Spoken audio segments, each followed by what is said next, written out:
Good evening. You're listening live to the Extreme Movie Show. I'm your host, Rob. Alongside me tonight, I have the young 20-something millennial, Professor Pixel, aka Unc Pixel, tonight. Uh, RDV typically is with us. He is in transit, maybe joining us here as he gets home shortly. Of course, we're broadcast to you live from the Pinos Palace, just west of Orlando, Florida. And some of our other co-streamers are across country. But tonight, I want to get right into what we're talking about, and that's continuing the Rocky Balboa franchise, as it were. And the debate after the Rocky Balboa movie that we did last week was, should we continue on with Creed and Creed 2? Because some would say this is a continuation. Some would say it's definitely a sequel. Some would say, no, it's a spinoff.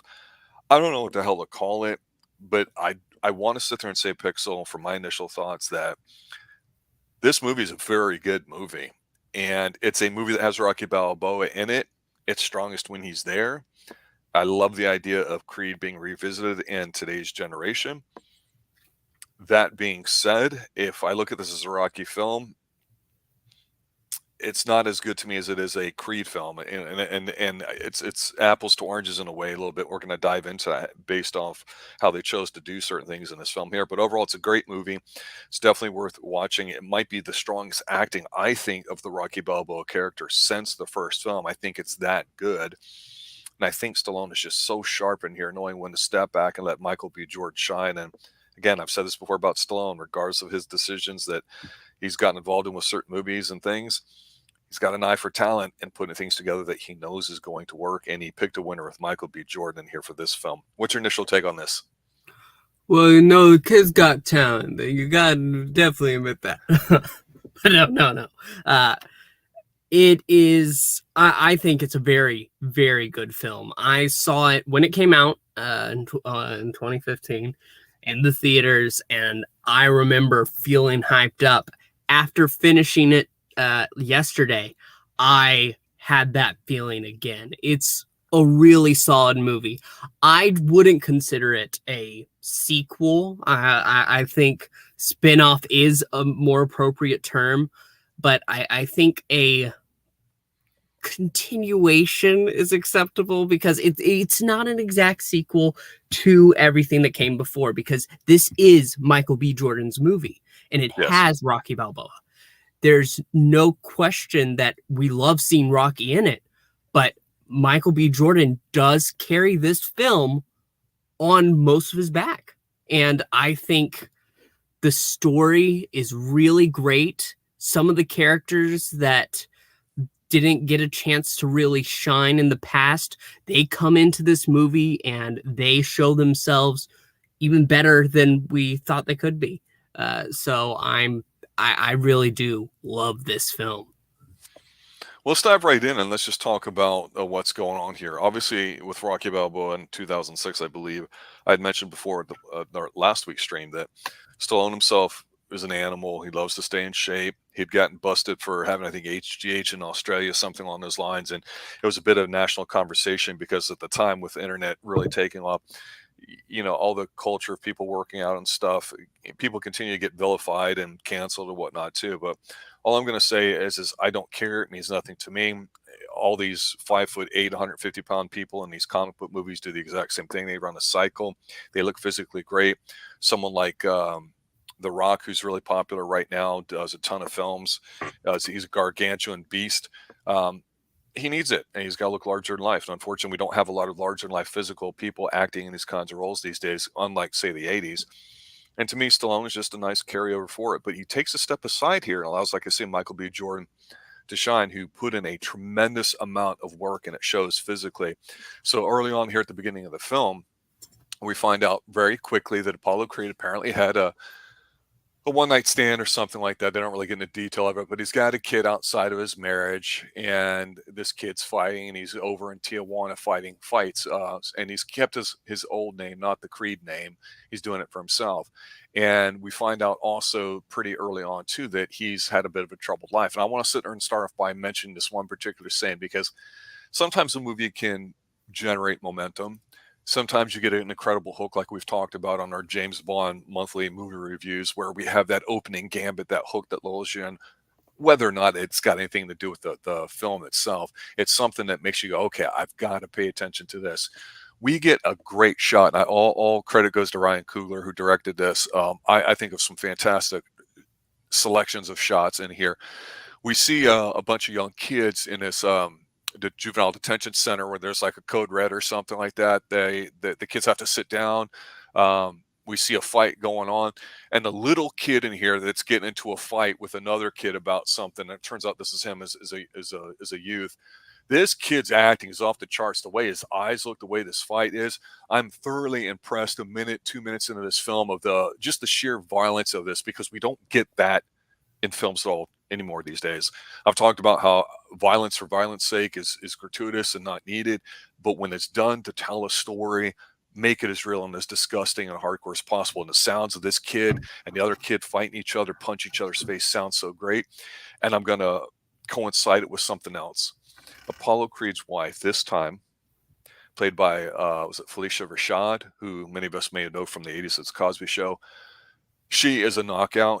Her performance in here is rock solid. She carries a tremendous amount of weight, just as much as I think Apollo does on here. She is absolutely, without a doubt, 100% the perfect woman, the perfect role in here. And when she came on here and she's dealing with the little kid when she walks in there and she lets him know, hey, I'm going to take you home if that's what you want. She's like, excuse me. And this kid's talking. Wow, what a way to start off a movie. I mean, I think it's absolutely phenomenal. And if you're a Rocky fan to see this, holy crap. And if you're not, and you're watching this for the first time, I still think it's still going to do its job. It's going to be engaging. So I think he nailed it right off the bat here. And remember, this movie's over 2 hours long, maybe like 220 or whatever. So you might think there's some extraneous scenes in here. We'll get to that. I don't think so. This thing flows well, and this opening scene had me hooked. What's your take on this, the way it opens and how you get pulled in? Yeah, no, I agree. I almost couldn't watch it because it's not available on streaming. You have to buy it. So I almost wasn't able to watch it, but eventually I got my hands on a copy, and I'm so glad I did because I forgot about it completely. The opening, totally forgot about it. And it is a strong start. And it's exactly what I was saying before. She comes in and says, no, your daddy was my husband. I'm not your mother. But she wants to protect Creed's legacy in him and wants him to have, well, a fair shot at life. And just the respect you have for her in those first 10 minutes is astounding. Where there's a will, there's a way, right? Yes, exactly. But I think what you said about this movie being 2 hours, it's just like the old Rocky films, like the first two. You need that time because as much as we do enjoy the fighting is just the path of the story. The story is there for us to enjoy, and I agree with you. I don't think there's a scene in here that we'd be better off without. Well, the next scene too, I think, is really important, even though it's very quick. But I don't think you have to be a great actor to be successful as long as the scenes are structured in a way where you just have to be okay. You can't be hitting a home run in every scene or be trying to. And I think seeing him in a fight in Tijuana, and it's, of course, several years later, we then cut to him, just flexing his sore hand behind the desk at a financial advisor place, and he had gotten promoted, but he goes and he turns in his resignation to his boss on the top corner office overlooking this grand vista. So already we know that no matter what's gone on with him, he's just been a success in life, but he's unsatisfied. So you don't have to be told that. You can see it. And he goes home and he basically tells his would-be mom, Felicia Rashad, that, I gotta fight. I gotta find me. I just have to, go find myself. And that's the hero's journey we've talked about, becoming a man. She understands it. She doesn't like it. There's some great dialogue going back and forth about not fighting. And she's so good when she's delivering lines about, do you know how many times I had to carry him up the stairs because he couldn't walk up them, or how many times I had to wipe his ass because he couldn't? Because that's the price you pay that nobody sees when you're trying to be involved physically in performance. And it's a nice way to kind of retcon a little bit, looking back on the old franchise, again, going back 30, 40 years roughly, where he's in the big viewing room and he's watching the old fights and stuff, and he pulls it up on YouTube. So it's a nice way to modernize it without it being, over the top. He goes to a gym where, he gets kind of called out about not being hungry enough as far as fighting. And there's these little freeze frames of the guys that he's getting ready to maybe spar with, the way they talk about him. And there's shots of like Apollo in the background. I will say this. You know who that is, right? Give it to me. The trainer at that gym, the one that Apollo trained at, he is the son of Apollo's trainer. Yeah, Tony Duke Jr. or whatever. Yeah, but he doesn't think he's ready and all that. So it's kind of let's back up a little bit, because I'm loving this so much. I'm trying to say too much at one time here. A couple of things. One, this movie is the Rocky movie, like we've talked about, but there's a template.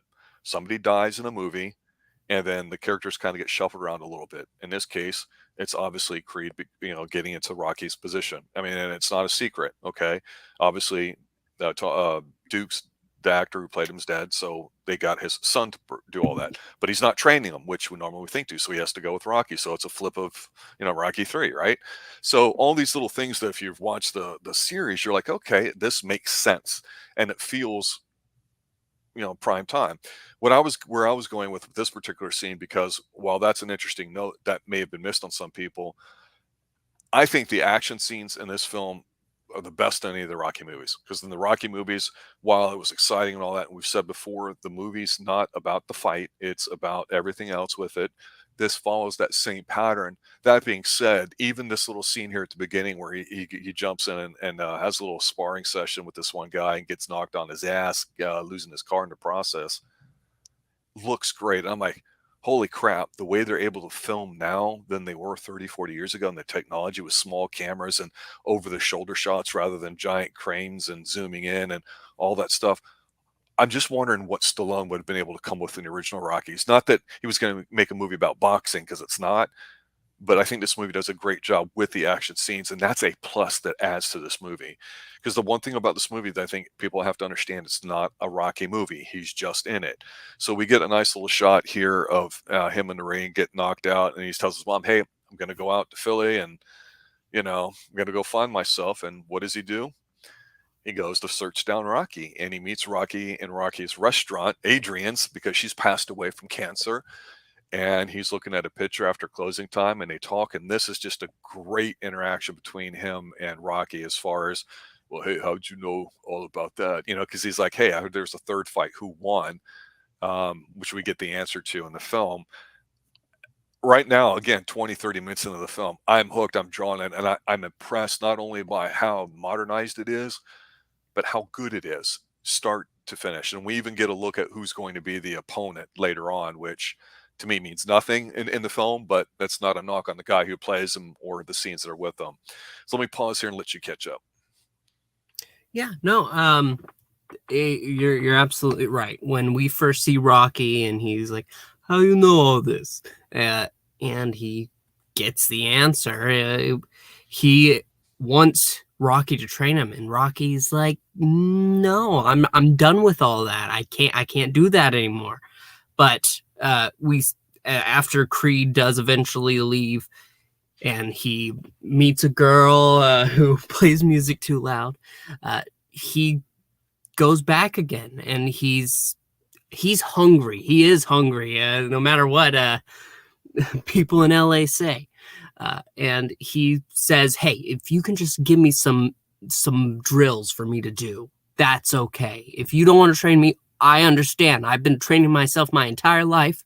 Just give me something to do to help me better myself. And Rocky is like, okay. And he writes it down. My favorite part is that he takes a picture, helps load the onions to another guy, and then he just walks away. Rocky's like, you want the paper? And he says, it's in the cloud. Rocky just looks up in the sky. What cloud?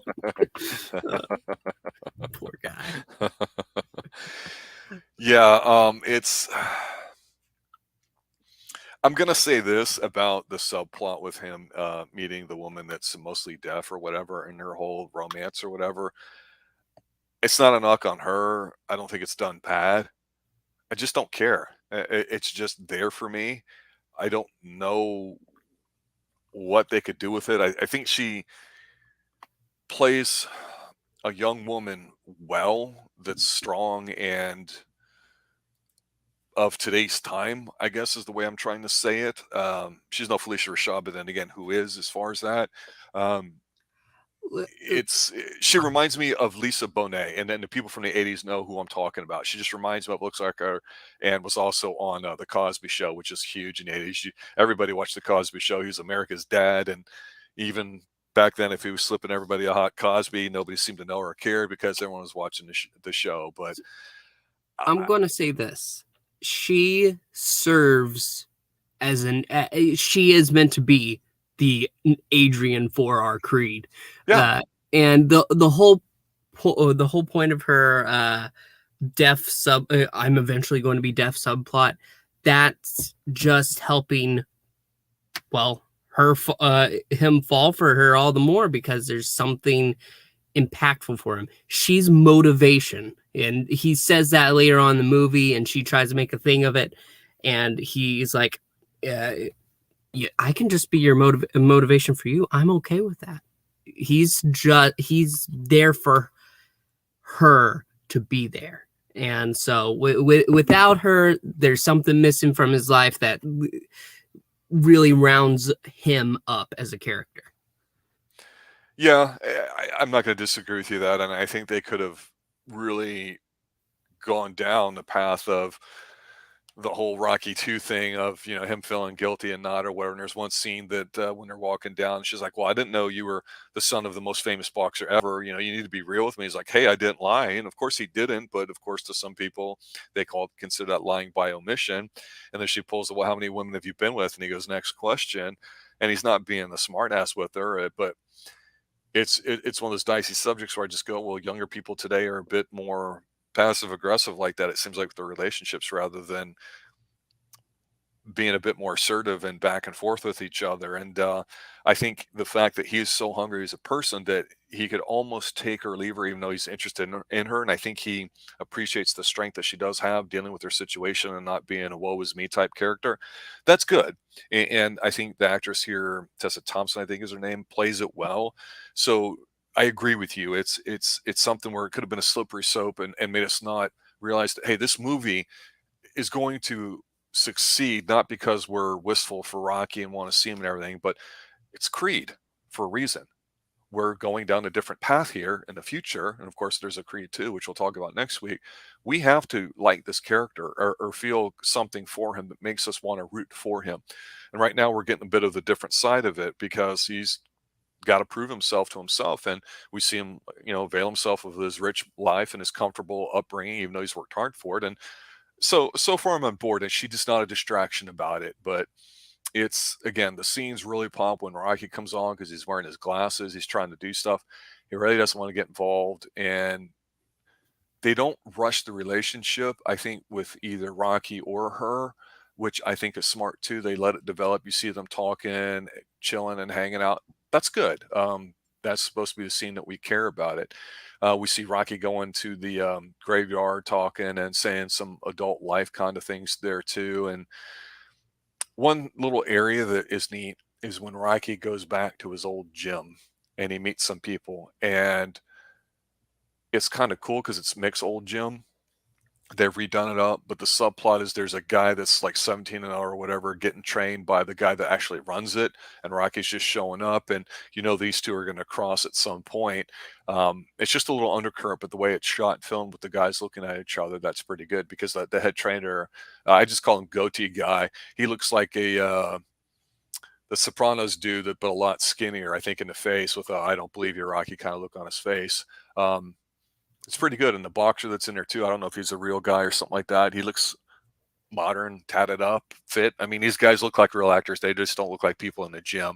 So it's the training methods and how your physique can be sculpted these days are even more efficient than they were with hard work. But we get some throwbacks. We get Rocky training him, talking about how he's got to catch the chicken or whatever, and we see him doing that. We see Rocky, just timing him while he's running and stuff, and Rocky's not doing anything all physical. It's really good. He's just reading the paper while he's making him a jump rope and stuff, and all this is good. And I, I think the whole thing with Rocky being nominated for supporting actor is in scenes like where he has him go up to the mirror and says, "Hey, you see this guy here in the mirror?" He goes, "That's your opponent there too." And throw a jab at him. Okay, now what's he doing? Well, he's throwing a jab right back at me, Rocky. He's like, "Right." So he goes, when you go to throw a jab or a hook, you need to also move at the same time too. He says, "I'm gonna leave you two alone for a while." That's really strong writing. It's enough where, again, the scene's not dominated by Rocky, but he delivers it in such a way that you can tell, because of all the films before and what he went through, he understands this, and he has the wisdom of the ages and the patience behind him to just put it out there and see whether or not this guy that's trying to keep the Creed name out of it will do what he says he does, and that's work his ass off. So far, so good. Let me pause here and let you catch up. Yeah, no, I absolutely agree. And in fact, this guy, he's upset because he wanted Rocky to come in and, well, train his son. But seeing how Rocky is with Creed, he has to. He goes ahead and says, "Yeah, how much you weigh over there?" Eventually, and says, "Well, we could go ahead and put up a fight. My son versus your Hollywood boy. It'd be great to have you in just on the side of the ring. That'll bring people in, Rock." And Rocky doesn't want to. He's not convinced until Creed takes a moment and says, "I'm ready. We got to do this for something. I'm doing this for something." And he's like, okay. And then the real training begins, as it were. And I'm going to go ahead and say that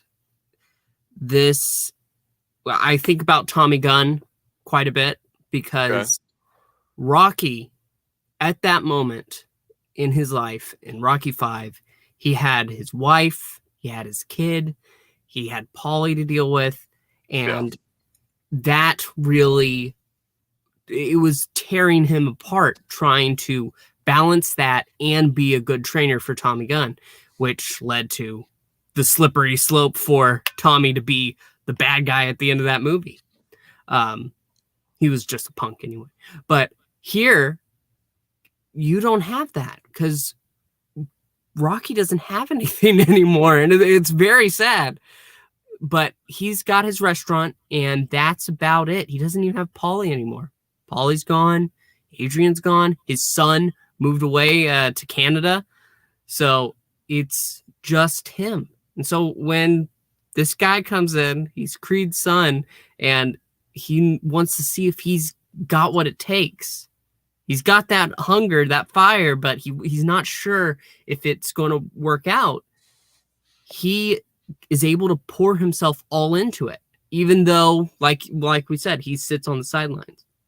So eventually, when it leads to this fight, I actually really love the night of that fight, because he's ready. He feels so ready until the ref comes in to give the rules, because he starts to panic in that moment, because he hasn't had a real fight like this. He's had fights in Mexico, but that was a hole in the wall place. It doesn't count.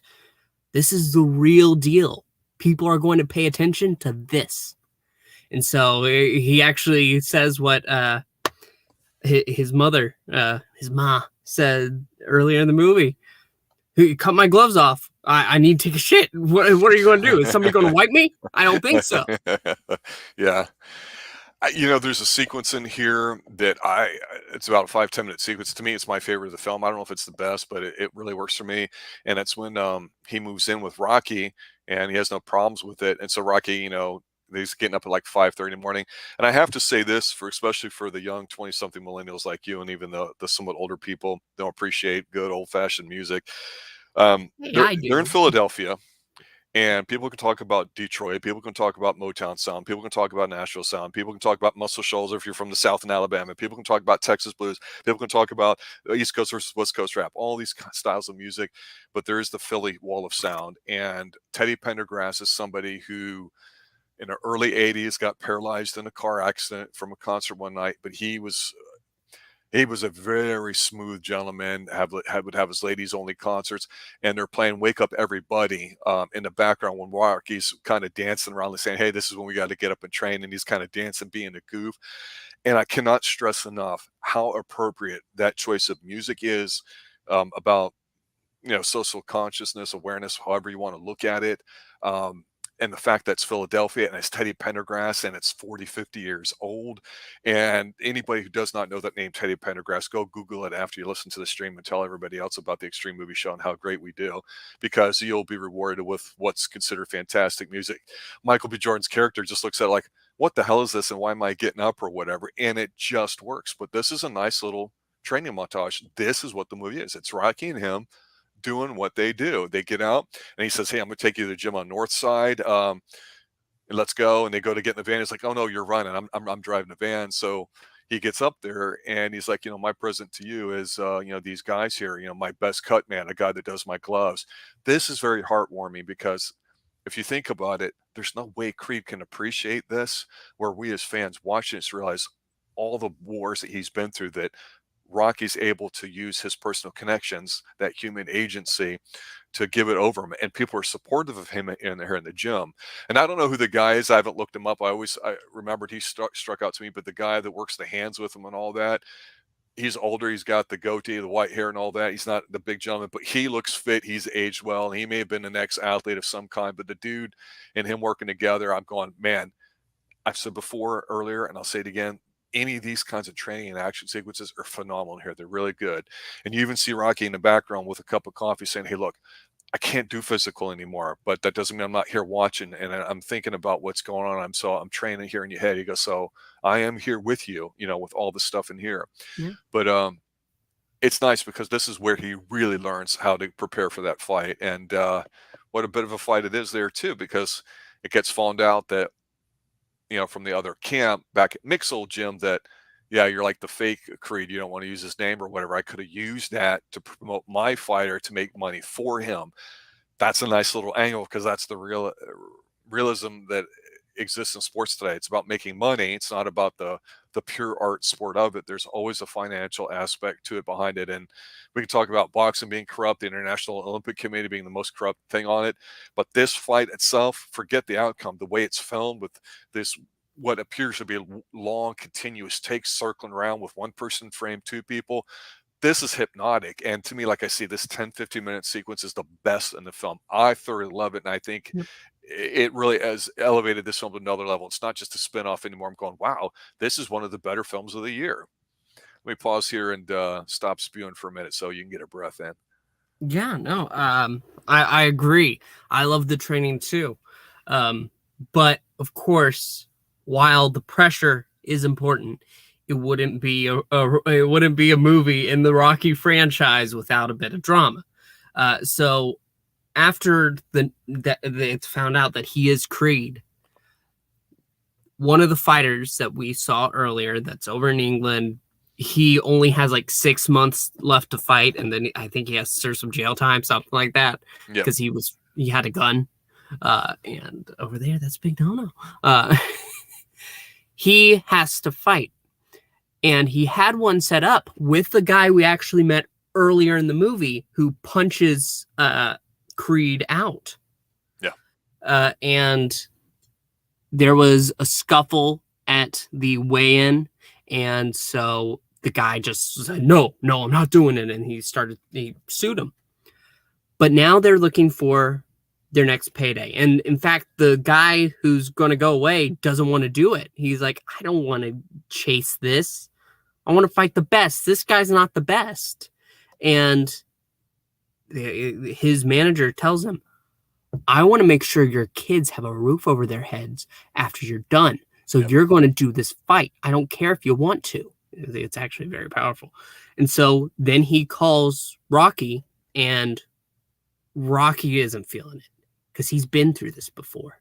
He's had his shot, and he knew exactly what it was. And now it's Creed's big shot, as it were.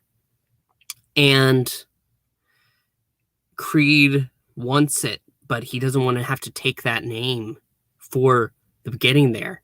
That's really what he has to think about, because they want him to change his name to Creed, take on that title, because without the name, it's nothing. It doesn't matter if he is. The value's in the name. That's right. Yep.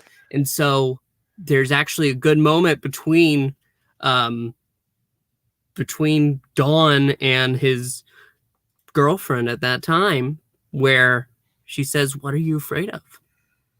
And he's really afraid of just not living up to it, to taking it and failing. And he's got to push past that. He wants this, so he's gonna take it.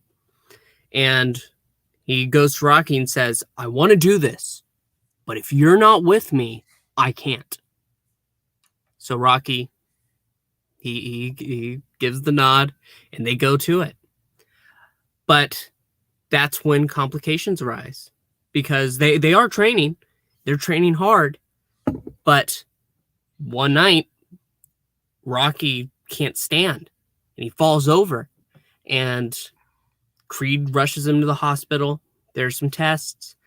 And he finds out, not with Creed around, of course, he has cancer. And she tries to talk about treatment, but Rocky's like, no, I saw, my wife went through this. I saw her go through this. I don't want that. I can't do that. And so he just takes the pamphlet, stuffs them in the pockets, and tries to get out of there as soon as possible.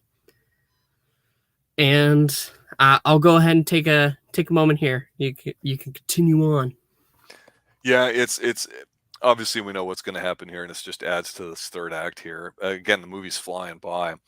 It turns out, Rocky's got to. He gets called out by Creed, basically saying, "Hey, if I'm going to fight for what I've got, you've got to fight with me too. So, we're going to do both. You're going to fight and train, and I'm going to fight and train." And you see scenes of them, where Rocky's getting treatment, and he makes them do like push-ups in the where he's getting his treatment and stuff, and it works. It is what it is. It's a nice little bonding, and they basically know that they're like family, and that's what they have, and so they find themselves together doing it. So it's nice, and it works. And then it's time basically for the big fight. And again, the opponent's really inconsequential.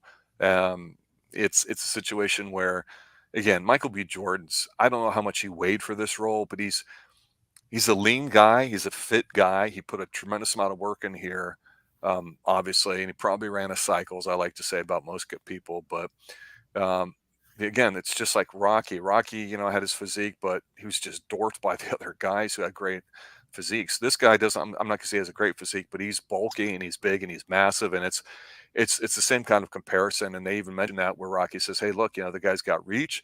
He's actually really fast too. So the only way you're gonna do it is like the way I fought. You're gonna have to get inside and work the body, not the head."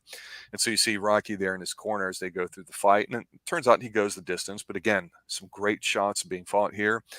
And wouldn't be a Rocky movie without the fact that we get a little note from Mom, who's watching at home, saying, "Create your own legacy." And she gives him, like, Apollo Creed's trunks, basically the red, white, and blue, which is a nice little touch. And so she's not overdoing it. Go ahead. It has the names Creed and Johnson. It has both his legacies, as it were. I'm just saying it's not where it's overdone, where she gives the huge speech or whatever.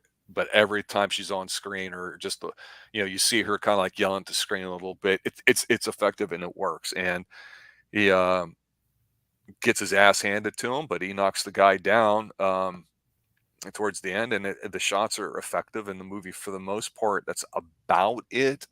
I'll say this: I was surprised by how fast this movie goes, because it doesn't feel like an action movie, and it has its scenes that kind of go on. And that middle scene I mentioned before, where they're just training, I think is the epitome of this film. It's a great 10-15 minute sequence. Then Rocky gets cancer and he works through it, and at the end they do both go up the stairs there to the Rocky statue at the Philadelphia Art Museum. And it's nice seeing Michael B. Jordan kind of help him go up the stairs as an old man. And we're like, holy crap, we've talked about this film a month or so ago, and it's one of my favorite films of all time, the original Rocky, and we're going back, what, 40 plus years for it? I mean, and here you see the same actor with this guy that was his baby. It's like a circle of life in a way to me to think that he could dust something off and just do so strong of a role in it, because I think it's great. And I think Michael B. Jordan being somewhat younger at this particular point in his career doing this, and he's done a few things afterwards. Like I say, I feel like he didn't have to do too much except work really, really hard. And it's a great match. And Stallone picking him out or however that worked out, I think was just a testament because, again, Apollo Creed, I think, is the best character in all of Rocky. And I don't know how you live up to that, but I think Michael B. Jordan did a great job in here. And to your point, everybody else does a great job as well. I think your statement at the beginning really sums it up well. You forget how really good of a movie this is. It's outstanding. It really is a phenomenal film. It's one of the best movies of that year, no question about it. Yeah. I have to go back a little bit because when his life falls apart for a second there, he pushes his girlfriend away by throwing a fight with the owner of her big shot, as it were, in Philly. And luckily she still got to play and stuff, but she's not ready yet to forgive him. And so she shuts off her hearing aid and just walks away from the door. And from there, he's in that cell, and Rocky goes there to try and talk to him, but he's like a kid again. Like at the beginning of this movie, he's not willing to take it for the second that somebody comes in. And Rocky says, I'm not going to go until I say what I'm going to say. And he says, you can hate me if you want. That's fine. But you need to really ask yourself, are you mad at me? Or are you angry because there's somebody who's not here to defend himself? And it hits him, but he still wants to be left alone. So Rock gives him that moment. But after that, after he's cooled off his head, he's hit that low, he goes back, he's forgiven, and Rocky goes through treatment because of Creed. Without him, Rocky would have just given in, but the two of them are fighting. And I actually like the second training sequence even more because of that.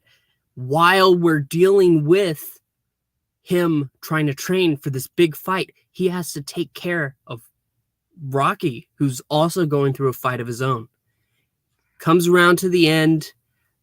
The fight is brutal. And it looks like this guy is really an ass. There's no doubt about that. But whenever Creed is fighting him, at the end there's that respect. That respect that every good fight needs, like in Rocky Balboa, like in Rocky 2, where there's respect there after the fight's done. And even though Creed didn't win, he did his best. He went the distance, and it's still a high, even with a loss. Yeah, like I say, for my final thoughts, it's really a great film, and I mean, when they're high after the first fight that led to this last one, where they're really high and they're like, yeah, what are we gonna do next? Yeah, let's go on, let's do it. And then the next scene, they show a couple of things of them of empty ice cream that they've ate, and they're all crashed in front of the TV. And it's not a funny film necessarily, but it does a good job of trying to build a rapport, because you're right, they ended up with each other, needing each other, not knowing that. And it's always nice to see a movie about a young man trying to make his mark on his world, and you think about what it takes. Rocky basically got lucky; he got a chance through no fault of his own, and people basically had to guide him towards that chance to do everything right. Whereas Creed, you could argue in a way about whether or not he grew up privileged or not. Obviously, he moved around, but he also, like I said, was a success. He's at a financial consultant type company. That's dinky dow stupid head if you're working there. He's doing it so because he wants to fight, and knows what he wants to do. And I give him credit as a young man for saying, well, I'm gonna put as much hard work and effort into it no matter what it's going to take, and I'm willing to do all that. And I wouldn't say there's an arrogance about it, like, oh, I'm just going to take my little synthesizer and cut some beats and sample stuff and make gazillions of dollars like a lot of kids today think. This guy does a good job of really putting the work, showing you on screen that he did it, and the character himself was believable. Because the one thing about Apollo is you believe the guy's a phenomenal athlete, worked his ass off. They don't really get into the morality or ethics of why he had a kid out of wedlock or whatever. They just say it and then move on with it. So that's kind of weak in my part. The only scene in this movie, I will say this, now that I'm thinking about it, that I think is the weakest, is right around the second training montage you're talking about, where he goes to that North Gym and he sits outside, and the kid comes up on the little motorcycle bike, says, "Hey, I hear you're Apollo Creed's son." He's like, "Yeah." He's like, "Cool." That's But what's then up. well, yeah, but when he starts running and jogging, you get like this gang, like a motorcycles running around him and stuff like that while he's getting all hyped up and stuff. And I'm like, I don't, it just doesn't work. I don't get it. It's like, okay, I understand you getting hyped up, and maybe that's his own gonna fly now sequence, I guess. But I look at that and go, that's not really motivating or anything to me. I don't know. I felt like it just didn't work, and it was like the worst scene. It It's not a was horrible scene. It's just it's cringy to me. it was Doesn't work. weird to me because it's not like Rocky taking the run up the steps and then he's at the top, so arms up.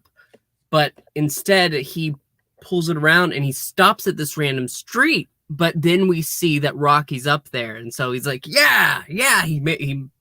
He made it with the motorcycles all around him and stuff. And I get what they're going for. It doesn't work perfectly to me, but the scenes before that is what I was referencing when I said I like the second one better. The run, not as much, but. And Ed Brewer, I'm ask that question next week because we're finishing off the series, so we might as well give Creed 2 its day in court. I've never seen it, so let's just say in Creed 2, there's a similar training sequence involving lots of moving things. That's I'm going to be generic because okay. This little gang thingy, whatever. Okay, maybe there's something going on at the urban level that I'm unaware of that applies. I don't know. It just seems like it's out of place, and I don't understand why there'd be a group like this in North Philly by this rundown gym, and I don't know. I don't know. Yeah, my answer was the iconic scene with Rocky was him breaking a bunch of eggs. It was like 4:30 in the morning, and running around the street in Philly early when the papers are being delivered, which nobody knows what that means anymore. As the city's waking up and it's cold out, and he's got the really ugly gray sweats on, and he's just trying to do what he can do with what he knows how to. And so to me, that's the most iconic. And of course, they play some great music in there too. That's why I mentioned Teddy Pendergrass in here, Cool in the Gang, Summer Madness from the first film. But then the kids running behind Rocky, I think that's Rocky 2. That's really awesome because in this movie they do some of the same things. They have them jogging down the one alleyway streetway where you've seen Rocky do it a couple times where people start chasing after him and stuff. But yeah, with the kids and everybody following him up the steps is pretty iconic. But the eggs one, I think, you have to argue maybe is the best. But we'll say all this next week after the next training montage because we definitely have those in Creed too.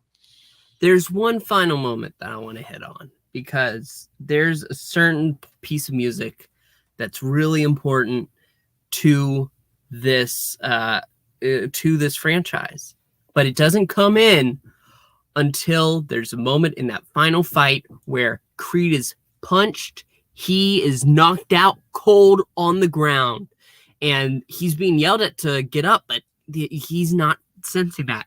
He sees things in his mind as they're counting down, but right up in the last second, like a man possessed, as the spectators would say, he gets right up, stands up, and he's ready to finish that fight. And that's when that music comes in, Rocky's theme, and it just hits perfectly. Yeah, That's Max Kellerman, who's doing a lot of the talking, and a lot of people hate him because they find him annoying in his voice. And give or take, they don't necessarily have Jim Lampley and a lot of the people that grew up on boxing in the 80s, that the Rocky films did a pretty good job at it. So it just is like that. You also had part of the interruption with two guys from the Washington area there doing their little take. That was a nice little way to modernize it. Just like we said in Rocky Balboa 2006 when they did the computer generation thing too. It's a nice way to modernize it. So it's a nice little way. Hey, a couple important shots, no real big music or whatever. I think the restrained approach here too, with not overdoing with every familiar music, emotionally attaching you to it, because we're going, wait a minute, this isn't Rocky Balboa, this is Creed, this is something different. So going out on your own and forging certain sequences or things like that, it's not exactly the same. And so maybe the training montage here with the motorcycles and all that kind of stuff is going to be Creed's. I don't know. I'm hearing there's a Creed 3. I haven't really researched it. Obviously, with COVID over the past few years, a lot of things have gotten changed up and delayed and whatever. But it'll be interesting to think what we have in a great film like this, if that continues with the second film. We'll talk more about that, and I'll bite my tongue on it because I definitely have some things to say about it, and I want to say that for next week here on the Xtreme Movie Show.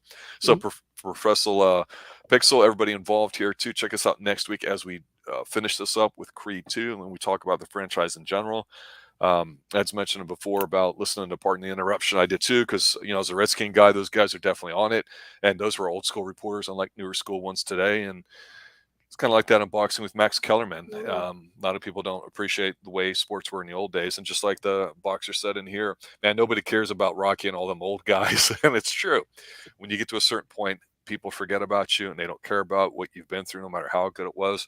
And it takes the old people to tell you about how great things were. So one final example is if you listen to our Twin Peaks stream, we finished up with season 3, episode 18 tonight, behind the scenes. So that'll be released over the next few weeks. We're getting down with that. We're going to be starting next week, The Prisoner, starring Patrick McGowan. We'll talk a lot more about that. It'll be a first watch for Professor Pix, one of the most mind-blowing TV shows of all time.